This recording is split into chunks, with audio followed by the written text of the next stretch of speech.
కావడం తప్ప వేరే మార్గం నాకైతే కనపడడం లేదు. రైట్. వెంకటరెడ్డి గారు, పెద్దారెడ్డి గారు, పెద్దిరెడ్డి గారు, పెద్దారెడ్డి, కేతిరెడ్డి, పెద్దారెడ్డి. సో దానికంటే వెళ్ళే ముందు 2021 అక్టోబర్లో మా పార్టీ ఆఫీస్ మీద దాడి చేశారు. గంజాయి బ్యాచ్, గంజాయి తీసుకొని డ్రగ్స్ తీసుకొని వచ్చి చేశారు. దానికి ముఖ్యమంత్రి గారు, సాక్షాత్ ముఖ్యమంత్రి గారు ప్రెస్ మీట్ పెట్టి ఏం చెప్పాడంటే, మా వాళ్ళకు బీపీ వచ్చింది, అవును, అందుకు దాడి చేశారు. వాళ్ళని ఏదో అంటే అది కూడా వారిని కాదు అన్నది, ఆ రోజు అన్నది తనని కాదు అన్న సందర్భము వేరు, అన్న మీనింగ్ కూడా వేరు. సరే అప్పటిదాకా ఆ పదానికి సరే అది ఆ చర్చ పక్క చర్చలకి అది వేరే అంశము. వారు ముఖ్యమంత్రి గారు ఒకవేళ మేమేదని అనుంటే వారు చర్యలకు ఆదేశించాలి. వాళ్ళు చేస్తే కూడా చర్యలకు ఆదేశించాల్సింది పోయి సాక్షాత్తు ముఖ్యమంత్రి గారు వచ్చి మా వాళ్ళకు బీపీ వచ్చింది కాబట్టి దాడి చేశారు. ఆ రోజు దాడి కాదు, అది నిజంగా అలర్ట్ కాకపోతే చంపేసేవాళ్ళు పార్టీ ఆఫీసులో ఉన్నారని. వాళ్ళు లక్కీగా థర్డ్ ఫ్లోర్లోకి వెళ్ళి డోర్లు వేసుకోవచ్చు కాబట్టి బతికిపోయారు. మొత్తం పార్టీ ఆఫీస్ అంతా పగలగొట్టి వెళ్ళిపోయారు. అంటే ఒక రకంగా అరాచకం సృష్టించారు. దానికి ఆయన చెప్పింది బీపీ వచ్చిందని చెప్పారు. ఆ తర్వాత మా వాళ్ళు పార్టీ ఆఫీస్ మీద దాడి జరిగింది, కేసులు పెట్టమని కూడా కాదు మేము అడిగింది వాళ్ళ మీద. ఇటువంటి సంఘటనలు మళ్ళా పునరావృతం కాకుండా జాగ్రత్త పడాలని చెప్పేసి వినతి పత్రాలు ఇస్తారంటే పట్టించుకున్న నాదులు లేడు, రానివ్వలేదు కదండి. అలాంటిది ఈరోజు కొలికపుడి గారు ఏదైతే స్టేట్మెంట్ ఇచ్చాడో, సరే సభ్య సమాజంలో ఎవరైనా సరే నేనేంటంటే సంయమనం పాటించాలని కోరుతాను. ఇవన్నీ వస్తుంటే వాళ్ళు లేపినారని మనం లేపితే రెండు ఒకటవుతాం కాబట్టి దానికి అది ఒక సపరేట్ సబ్జెక్ట్. దానికి ఈరోజు ఏంటంటే రాంగోపాల్ వర్మ కావచ్చు, లేకపోతే దాసరి కిరణ్ కావచ్చు, పోయి కంప్లైంట్ ఎవరికి ఇచ్చారు? సాధారణంగా ఎస్హెచ్ఓ, మామూలు పోలీస్ స్టేషన్ ఇస్తారు. CI maximum SI, sorry SI, CI, circle inspector, sub inspector, లేకపోతే సర్కిల్ ఇన్స్పెక్టర్. అసలు జరిగింది, అఫెన్స్ జరిగింది, కమెంట్ చేసింది తెలంగాణలో, అన్న వ్యక్తి తెలంగాణలో, పడిన వ్యక్తి తెలంగాణలో, ఆయన ఉన్నది తెలంగాణలో, రాంగోపాల్ వర్మ ఉండేది తెలంగాణలో, ఆయన అడ్రస్ తెలంగాణలో, కొలికపూడి శ్రీనివాసరావు గారి అడ్రస్ తెలంగాణలో, అన్నది హైదరాబాద్లో ఉంటే ఆంధ్రప్రదేశ్ డీజీపీ గారికి ఏం జ్యూరిస్డిక్షన్ ఉంది? ఆయన తీసుకుంటాడు అసలు? వీళ్ళు పోయి ఇవ్వటము, ఏపీ డీజీపీ గారు దాన్ని హైదరాబాద్ పంపిస్తారా? అసలు ముందు పంపాలేమో. పంపడం దేనికండి?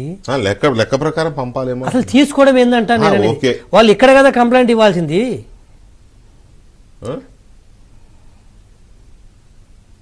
కాన్వేలో పంపించారా? రాచమర్యాదలు ఉంటాయి. ప్లేస్ ఆఫ్ అఫెన్స్ హైదరాబాద్ అయితే ముందు ఈ బంజారాహిల్స్ పోలీస్ స్టేషన్ పోయి కంప్లైంట్ ఇస్తే, వీళ్ళు కాదు మీరిద్దరు ఆంధ్రాకి సంబంధించిన వ్యక్తులు కాబట్టి అక్కడికి మీరు వెళ్ళండేనో, లేకపోతే కేసు బుక్ చేసి అక్కడికి ట్రాన్స్ఫర్ చేస్తే వీళ్ళు చూసుకోవాలి. వీళ్ళు పోవటము లేదు వెంకట అనేది పాయింట్ కరెక్టే. సరే, ఇప్పుడు దేశం అంతా మొన్న సవరించిన చట్టాల ప్రకారం జీరో ఎఫ్ఐఆర్, దేశం అంతా జీరో ఎఫ్ఐఆర్ ఎక్కడైనా ఇవ్వచ్చు. సరే, వాళ్ళు పోయి అక్కడ ఇచ్చారనుకోండి, డీజీపీ గారికి ఇక్కడికి పంపాలిగా. నేను ఇంకా మీకు అర్థం కాలేదు. జీరో ఎఫ్ఐఆర్ ఇంటెన్షన్ ఏంటంటే, అఫెన్స్ ఎక్కడ జరిగితే నీకు జ్యూరిస్డిక్షన్, ఇప్పుడు బంజారాయిలు చూపించేది కన్ఫ్యూజ్ ఉంటుంది మనకి, అర్థమైందా? అదేలే, అర్థమైంది. అక్కడ ఆ కన్ఫ్యూజన్ లో ఎక్కడైనా ఇచ్చుకోవచ్చు అనేది, అంతేగాని ఇంత కన్ఫ్యూజన్ కాదు. మంగళగిరిలో, హైదరాబాద్. ఒక్క మాట చెప్పండి. ఇప్పుడు రాహుల్ గాంధీ కర్ణాటకలో మాట్లాడితే గుజరాత్ లో కేసు రిజిస్టర్ చేసి ఆయన జైలుకు పంపించారు. అంటే కోర్టు సార్, అది కోర్టు సార్, అది కోర్టులో కేసు వేసినారు. అది ఇది అట్లా కాదు. ఇప్పుడు కోర్టులో కూడా అట్లే తయారైన, పోలీసు కూడా అట్లే తయారవుతున్నారు అనేది. అదే ఓకే.